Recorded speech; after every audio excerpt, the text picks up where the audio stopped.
nouveau film.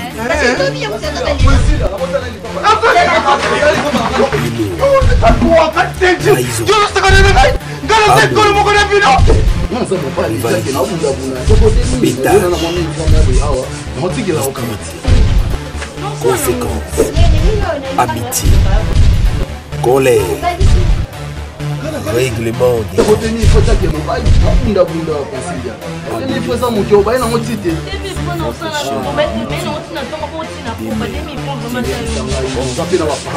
et pour ne pas rater tous ces épisodes, abonnez-vous et likez aussi la page de Mbanza TV. Bientôt dans vos maisons, le film est inédit, surpris. Le cinéma anglo-congolais à disposer pour tous.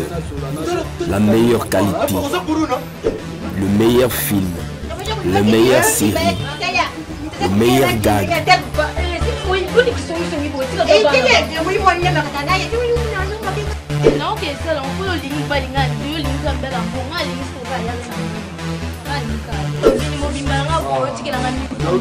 Restez toujours branchés sur votre chaîne Demel TV original.